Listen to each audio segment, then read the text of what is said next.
Hello friends, welcome to my channel hair trader Telugu. ఈరోజు మన Indian stock మార్కెట్లో అయితే లాభాల్లో అయితే మూసాయి. 24,102 దగ్గర అయితే మార్కెట్ అయితే క్లోజ్ అయింది. సో 24,000 లెవెల్ అబవ్ అయితే మార్కెట్ క్లోజ్ అయింది. ఈరోజు మన ఇండియన్ స్టాక్ మార్కెట్స్ లాభాల్లో ముగియడానికి కారణం ఏంటంటే 2 స్టాక్స్ అండి. రిలయన్స్ స్టాక్ ఒకటి అండ్ హెచ్డిఎఫ్సి బ్యాంక్ అనేది. ఈ 2 స్టాక్స్ మాత్రమే మన ఇండెక్స్ని 50% పైగా అయితే మూవ్ చేశాయి. అండ్ ఐటీ ఇండెక్స్ అయితే శుక్రవారం మనకు తెలుసు 6% పైగా క్రాష్ అయింది కదండి. సో ఈ క్రాష్ అయిన తర్వాత ఈరోజు అయితే మంచి రికవరీ అయితే వచ్చింది. అండ్ క్రూడ్ ఆయిల్ ప్రైసెస్ అనేవి ఫాలో అవుతున్నాయి. And Strait of Hormuz open అయిందనేసి న్యూస్ రావడం వల్ల కూడా మన ఇండియన్ స్టాక్ మార్కెట్స్ అనేవి కొంచెం గ్రీన్గా అయితే టర్న్ అయ్యాయి. రేపు మన మార్కెట్స్ ఎలా ఉండబోతున్నాయి, రేపు crude oil prices, gold and silver prices ఎలా ఉన్నాయి ప్రజెంట్, అండ్ గ్లోబల్ మార్కెట్స్ అనేవి ఎలా ఉన్నాయి, రేపు మార్కెట్ గ్యాప్ అప్ అవుతుందా గ్యాప్ డౌన్ అవుతుందా, ఇవన్నీ తెలుసుకుంటూ ఈ వీడియోని అయితే ఎండ్ చేద్దాం. అండ్ వెరీ ఇంపార్టెంట్గా resistance and support levels Nifty, bank Nifty and సెన్సెక్స్లో రెసిస్టెన్స్ అండ్ సపోర్ట్ లెవెల్స్ చూసుకుంటూ ఈ వీడియోని అయితే ఎండ్ చేద్దాం. ఖచ్చితంగా ఎండింగ్ వరకు చూడడానికి అయితే ట్రై చేయండి. ఈరోజు మన ఇండెక్స్ని మూవ్ చేసిన స్టాక్స్ చూసుకుంటే ఫార్మా స్టాక్స్ సిప్లా కానీ, టెక్ మహేంద్ర ఐటీ స్టాక్, రెడ్డి ల్యాబొరేటరీస్, బజాజ్ ఆటో, సన్ ఫార్మా, ఇన్ఫోసిస్, ఈ pharma and IT sector stocks అనేవి కొంచెం పాజిటివ్గా ఉండడం వల్ల మన నిఫ్టీ అయితే కొంచెం పాజిటివ్గా అయితే టర్న్అవుట్ అయింది. అండ్ ఈరోజు మన కన్జ్యూమర్ డ్యూరబుల్ ప్రోడక్ట్స్ అయితే ఈ సెక్టర్ అయితే కొంచెం ఫాల్ అయితే కనిపించింది. మనం చూడొచ్చు నెస్లే ఇండియా కానీ, ఐటీసీ కానీ, హిందుస్థాన్ యూనిలివర్ కానీ, ఇవైతే కొంచెం నెగిటివ్లో అయితే కనిపించాయి ఈ స్టాక్స్. అండ్ ప్రజెంట్ అయితే స్ట్రైట్ ఆఫ్ హార్మోజ్ పాస్గా మనం చూస్తే స్ట్రైట్ ఆఫ్ హార్మోజ్ యావరేజ్గా అయితే రోజు 60కి పైగా షిప్స్ అయితే వెళ్ళాల్సి ఉంది. ప్రజెంట్ అయితే యావరేజ్గా 55 షిప్స్ అయితే వెళ్ళాయి లాస్ట్ 24 అవర్స్లో. ఇది మన మార్కెట్కి మంచిదే అని చెప్పుకోవచ్చు. ఇరాన్ ఏం చెప్తుంది, మేము స్ట్రైట్ ఆఫ్ హార్మోజ్ ఓపెన్ చేసామంటుంది. యూఎస్ వచ్చి నేను క్లోజ్ చేశానంటుంది. సో ఈ వార్ అనేది కంటిన్యూ అవుతుందా? ఈ పీస్ డీల్ అనేది ఆల్రెడీ జరిగిపోయింది. బట్ ఈ 60 డేస్కి ఒప్పుకున్నారు ఇరాన్ వచ్చి మేము టోల్స్ ఏం కలెక్ట్ చేయము ఈ పాసేజ్ నుంచి. సో షిప్స్ అనేవి పాస్ అవుతాయి అంటే ఈరోజు ఈ షిప్స్ అనేవి పాస్ అవుతున్నాయి కాబట్టి ఈ న్యూస్ వల్ల కూడా మార్కెట్స్ అనేవి కొంచెం గ్రీన్లో అయితే ఉండడానికి ట్రై చేశాయి. అండ్ క్రూడ్ ఆయిల్ ప్రైసెస్ కూడా ఫాలో అవుతున్నాయి. అవి కాస్త క్రూడ్ ఆయిల్ ప్రైసెస్ 2027 ఎండింగ్కి $60 కంటే కిందకి రావడానికి కూడా ఛాన్సెస్ ఉన్నాయనేసి గోల్డ్మ్యాన్ సాక్స్ అయితే కంపెనీ అయితే చెప్తున్నారు. సో యూఎస్ ఇరాన్ టాక్స్ మనం చూసుకుంటే 60 డేస్ చూసుకున్నారు. 60 డేస్ అయితే వాళ్ళు నెగోషియేట్ చేశారు. ఈ షిప్స్ అనేవి పాస్ అవుతాయి 60 డేస్, టోల్స్ అనేవి కలెక్ట్ చేయము. అప్పటి వరకు మన ఇండియన్ స్టాక్ మార్కెట్స్ కూడా కొంచెం బులిష్గానే ఉంటాయని నేను ఎక్స్పెక్ట్ చేస్తున్నాను. ఇక ఆయిల్ ప్రైసెస్ చూసుకుంటే ప్రజెంట్ అయితే $60 అయితే 2027కి అయితే $60కి పడుతుందనేసి గోల్డ్మ్యాన్ సాక్స్ అయితే చెప్తున్నారు. సో ఈ డిమాండ్ అనేది తగ్గిపోతుంది. ఎనర్జీ అయితే ఈ గ్రీన్ ఎనర్జీ ఈ స్టాక్స్ అనేవి కొంచెం భూమిలో ఉండడం వల్ల ఈ క్రూడ్ ఆయిల్ ప్రైసెస్ కూడా ఫాలో అవుతాయి. అండ్ ఈరోజు మన స్టాక్ మార్కెట్లో మెయిన్గా ఆయిల్ అండ్ గ్యాస్ స్టాక్స్ అయితే కొంచెం బులిష్గా అయితే మారాయి ఈరోజు. సో ఎందువల్లంటే ఈరోజు ప్రజెంట్ క్రూడ్ ఆయిల్ ప్రైస్ అయితే $76, $75 దగ్గరగా ఉంది. సో ఇందువల్ల క్రూడ్ ఆయిల్ ప్రైసెస్ అనేవి పడడం వల్ల మన ఇండియన్ స్టాక్ మార్కెట్లో ఉన్న ఆయిల్ అండ్ గ్యాస్ స్టాక్స్ అయితే కొంచెం పాజిటివ్గా అయితే ఉన్నాయి. అండ్ మనం చూస్తే ఈరోజు నిఫ్టీ ఆటో 0.45%, ఎనర్జీ 0.56%, ఎఫ్ఎంసీజీ అయితే నెగిటివ్లో ఉంది చూడొచ్చు మనం. కన్జ్యూమర్ డ్యూరబుల్స్, ఐటీ సెక్టర్ చూడొచ్చు 0.74, అండ్ నిఫ్టీ మీడియా అయితే 0.42 అయితే ఉంది.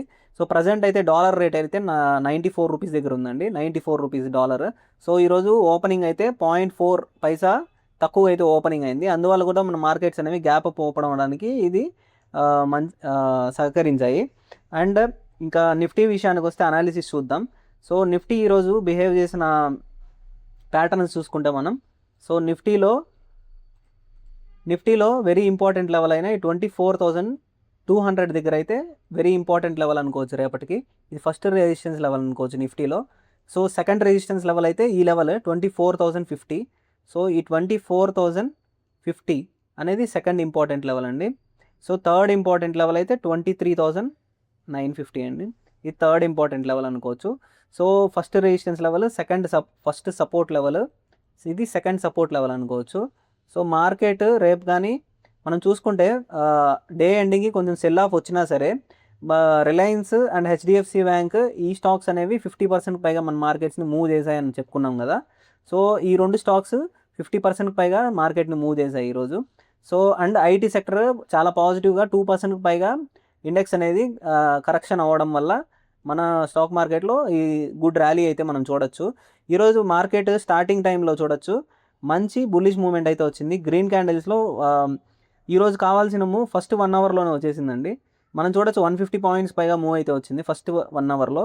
ఈ ఫస్ట్ 1 అవర్లో 150 పాయింట్స్ మూవ్ తర్వాత మనం చూస్తే తర్వాత కన్సాలిడేట్ అవుతూ మార్కెట్ అయితే ఒక 2-3 అవర్స్ ఉనింది. అండ్ లాస్ట్ మార్కెట్ టైంకి కొంచెం సెల్ ఆఫ్ అయితే వచ్చింది. ఇది మంచి మూవ్ అనుకోవచ్చు మన మార్కెట్కి. ఎందుకంటే last Friday and last week అంతా ఈ రేంజ్లోనే కన్సాలిడేట్ అయితే క్లోజ్ అయింది. ఈరోజు ఆ లెవెల్ని బ్రేక్ చేయలేక ఈ 24,200 లెవెల్ని బ్రేక్ చేయలేక మార్కెట్ అయితే consolidation is good for hour market అనుకోవచ్చు. ఎందుకంటే ఈ కన్సాలిడేషన్ తర్వాత బిగ్ మూవ్ వచ్చేదానికి కూడా ఛాన్సెస్ ఉంటాయి, up side or down side. Maximum 90% of the times up సైడే మూవ్ రావాల్సి ఉంది. సో చూడాలి రేపు మన మార్కెట్స్ అనేవి ఎలా ఓపెన్ అవుతాయో. సో ఈ 24,200 అనేది రేపటికి ఫస్ట్ రెసిస్టెన్స్ లెవెల్ అండి. ఈ లెవెల్ని కానీ బ్రేక్ చేయలేకపోతే మార్కెట్ అనేది కొంచెం బేరిష్గా అయితే మారుతుంది. రేపు ఈరోజు క్లోజ్ అయిన లెవెల్ అయితే 24,995 దగ్గర అయితే క్లోజ్ అయిందండి. 24,100 అనుకోవచ్చు. సో ఈ లెవెల్ని రేపు కానీ గ్యాప్ డౌన్ అయ్యి ఫస్ట్ 15 మినిట్స్ క్యాండిల్ అనేది ఈ లెవెల్ 24,050 వరకు వస్తే మాత్రం బ్రేక్ అయితే మాత్రం మార్కెట్స్ అనేవి కొంచెం బేరిష్గా అయితే మారుతాయి. సో 24,000 అనేది కూడా very important support level, psychological support level మనకు తెలిసిందే. ఈరోజు 24,000ని మార్కెట్ హోల్డ్ చేసింది కాబట్టి లెవెల్ని ఖచ్చితంగా రేపు మార్కెట్స్ అనేవి కొంచెం పాజిటివ్గా టర్న్అవుట్ అవుతాయి. ఏదర్ గ్యాప్ డౌన్ అయినా సరే కొంచెం పాజిటివ్గా అయితే టర్న్అవుట్ అవుతాయని నేనైతే అనుకుంటున్నాను నిఫ్టీ. ఇక బ్యాంక్ నిఫ్టీ విషయానికి వస్తే బ్యాంక్ నిఫ్టీ కూడా నిఫ్టీ లాగానే మనం చూడొచ్చు గ్యాప్ అప్ ఓపెన్ అయింది. గ్యాప్ అప్ ఓపెన్ అయిన తర్వాత మనం చూడొచ్చు ఫ్రైడే సెషన్లో హ్యూజ్ ఫాల్ వచ్చింది. హ్యూజ్ ఫాల్ తర్వాత అగైన్ మనం చూడొచ్చు నియర్లీ 500 పాయింట్స్ పైగా ఫాల్ అయితే వచ్చింది. తర్వాత కరెక్షన్ అవుతూ ఈరోజు అయితే గ్యాప్ అప్ ఓపెన్ అయింది హ్యూజ్ క్యాండిల్తో అండ్ మంచి మొమెంటంతో ఈరోజు అయితే పైకి వెళ్ళడం జరిగింది. అండ్ 58,000 అబవ్ అయితే బ్యాంక్ నిఫ్టీ అయితే క్లోజ్ అయింది. So purely HDFC bank, ICICI bank, Kotak Mahindra bank ఈ బ్యాంక్స్ అనేవి పాజిటివ్గా ఉండడం వల్ల మనం బ్యాంక్ నిఫ్టీ అయితే కొంచెం పాజిటివ్గా అయితే టర్న్అవుట్ అయింది. నిఫ్టీ కంటే బ్యాంక్ నిఫ్టీనే కొంచెం మంచిగా పర్ఫామ్ చేస్తుందని అనుకోవచ్చు. 58,000 దగ్గర హోల్డ్ అయింది ఈరోజు. సో ఇది మంచిది అనుకోవచ్చు. కమింగ్ డేస్లో నాకు తెలిసి నిఫ్టీ కంటే బ్యాంక్ నిఫ్టీ కొంచెం పాయింట్స్ అయితే ఎక్కువ ఉంటాయి. మోస్ట్లీ గెయిన్ అవుతుంది అనుకుంటున్నాను. 60,000 కూడా టచ్ అయినా ఆశ్చర్యపోనక్కర్లేదు. సో రేపటికి important resistance and support levels మాట్లాడుకుంటే ఈ 58,000 అనేది ఫస్ట్ రెసిస్టెన్స్ లెవెల్ అనుకోవచ్చు. సో ఈ రెసిస్టెన్స్ లెవెల్ని కానీ మార్కెట్ సస్టైన్ అవ్వకపోతే ఖచ్చితంగా బ్రేక్ అయ్యి కిందకైతే వస్తుంది. అదే కానీ మార్కెట్ కానీ గ్యాప్ అప్ ఓపెన్ అయ్యి ఈ 58,200 లెవెల్ కానీ బ్రేక్ చేస్తే 58,200 లెవెల్ కానీ అబవ్ కానీ మార్కెట్ 15 మినిట్స్ క్యాండిల్ అయితే బ్రేక్ అయితే మాత్రం 58,500 వరకు కూడా మనకు మార్కెట్ మంచి ఛాన్స్ అయితే ఇస్తుంది ట్రేడ్ తీసుకోవడానికి కాల్ సైడ్. ఇక సెన్సెక్స్ విషయానికి వస్తే సెన్సెక్స్ కూడా నిఫ్టీ అండ్ బ్యాంక్ నిఫ్టీ లాగానే పాజిటివ్గా అయితే ఓపెన్ అయింది. ఈరోజు పాజిటివ్గా ఓపెన్ అయ్యి మన ఫ్రైడే సెల్ ఆఫ్ చూడొచ్చు ఎంత సెల్ ఆఫ్ ఉందో. నియర్లీ మనం చూడొచ్చు 76,649 నుంచి 77,275 నియర్లీ 800 పాయింట్స్ ఫాల్ అయితే వచ్చింది ఫ్రైడే సెషన్ మాత్రమే. సో ఈ ఫాల్ని ఈరోజు అయితే రికవరీ అయితే జరిగింది మంచిగా అని చెప్పుకోవచ్చు. సెన్సెక్స్లో అయితే మంచి మూవ్మెంట్ అయితే ఉంది అండ్ కన్సాలిడేట్ అయితే మార్కెట్ అయితే క్లోజ్ అయింది. అండ్ లాస్ట్లో కొంచెం సెల్ ఆఫ్ రావడం వల్ల నియర్లీ 200 పాయింట్స్ అయితే ఫాల్ అయితే వచ్చింది 800 పాయింట్స్ నుంచి కొంచెం. అండ్ రేపటికి ఇంపార్టెంట్ లెవెల్స్, రెసిస్టెన్స్ లెవెల్స్ మాట్లాడుకుంటే 77,300 అనేది very important first resistance level అనుకోవచ్చు. సెన్సెక్స్లో ఫస్ట్ రెసిస్టెన్స్ లెవెల్ ఇది కానీ మార్కెట్ బ్రేక్ అవ్వకపోతే అబవ్ మార్కెట్ అనేది కన్సాలిడేట్ అవుతూ కిందకి రావడానికి కూడా ఛాన్సెస్ ఉంటాయి. సో 77,000 అనేది సెకండ్ సపోర్ట్ లెవెల్ అనుకోవచ్చు. 77,000. సో ఈ 77,000 దగ్గర మార్కెట్ ఏమన్నా కన్సాలిడేట్ అవుతూ బ్రేక్ అయితే మాత్రం కిందకి బేరిష్గా అయితే మార్కెట్స్ టర్న్ అవుతాయి. సో ఫస్ట్ రెసిస్టెన్స్ లెవెల్ అయితే 77,300 ఇది అప్ సైడ్.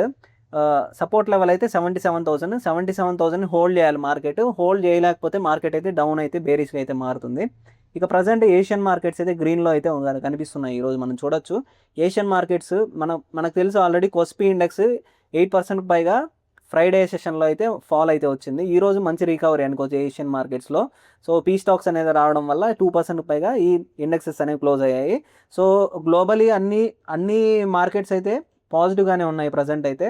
సో మనం ఐటీ స్టాక్స్ చూసుకుంటే నియర్లీ 6% పైగా ఫ్రైడే అయితే పడడం జరిగింది. సో దాని నుంచి మంచి రికవరీ అనుకోవచ్చు. ఈరోజు చూడొచ్చు ఐటీ స్టాక్స్లో మంచి సైయంట్ చూడొచ్చు 2%, onward technologies 3%, nearly 2 to 3% IT stocks అనేవి మంచిగా రికవర్ అయ్యాయి ఫ్రైడే సెషన్ నుంచి. ఇది మంచి విషయం అనుకోవచ్చు. ఇంపార్టెంట్గా ఎఫ్ఐఎస్ అయితే మన మార్కెట్స్లో ఇన్వెస్ట్ చేస్తున్నారండి. Friday session 4,500 crores last Friday అయితే ఇన్వెస్ట్ చేశారు మన మార్కెట్లో 4,500 crores. ఈ ఇన్వెస్ట్మెంట్ తర్వాత ఈ రోజు అయితే ఎఫ్ఐఎస్ అయితే ఓన్లీ 435 crores సెల్లింగ్ అయితే జరిగింది, చాలా తక్కువ. సో రేపు కూడా మార్కెట్స్లో మన ఎఫ్ఐఎస్ అనే వాళ్ళు ఇన్వెస్ట్ చేస్తే మాత్రం మన మార్కెట్స్ హైయర్ హైస్ ఫామ్ చేసుకుంటూ ఈ 25,300ని కూడా బ్రేక్ చేయడానికి ట్రై చేస్తుందని నేనైతే ఎక్స్పెక్ట్ చేస్తున్నాను. మీరేమనుకుంటున్నారో కామెంట్స్లో అయితే తెలియజేయండి. ప్రజెంట్ అయితే గ్లోబల్ మార్కెట్స్ ఎలా ట్రేడ్ అవుతున్నాయి ఇప్పుడైతే చూద్దాం. సో గ్లోబల్ మార్కెట్స్ అయితే ప్రజెంట్ అయితే కొంచెం ఫ్లాట్గా అయితే ట్రేడ్ అవుతున్నాయి. డౌ జోన్స్ అయితే 0.32% చేంజ్, 184 పాయింట్స్ అబౌవ్లో లాభాల్లో అయితే ఉంది. నాస్డాక్ అయితే కొంచెం నెగిటివ్లో అయితే కనిపిస్తుంది. డాక్స్ ఇండెక్స్ అయితే 0.8% ఇండెక్స్ అయితే మూవ్ అయింది అప్ సైడ్. మోస్ట్లీ రేపు గ్యాప్ అప్ అవ్వచ్చు అని నేనైతే ఎక్స్పెక్ట్ చేస్తున్నాను. సో రేపు గ్యాప్ అప్ అయితే మార్కెట్స్ అయితే ఓపెన్ అవుతాయి. అండ్ సస్టైన్ అయితే మాత్రం 25,200 లెవెల్ మార్కెట్ నిఫ్టీ అయితే సస్టైన్ అయితే మాత్రం మార్కెట్స్ అనేది హైయర్ హైస్ ఫామ్ చేసుకుంటూ అబవ్ అయితే క్లోజ్ అవ్వడానికి అయితే ట్రై చేస్తుంది. సో మన అనాలిసిస్ మీకు నచ్చినట్లయితే ఈ వీడియోని లైక్ చేసి మన ఛానల్కి సబ్స్క్రైబ్ చేసుకోవడం మర్చిపోకండి. Thank you so much.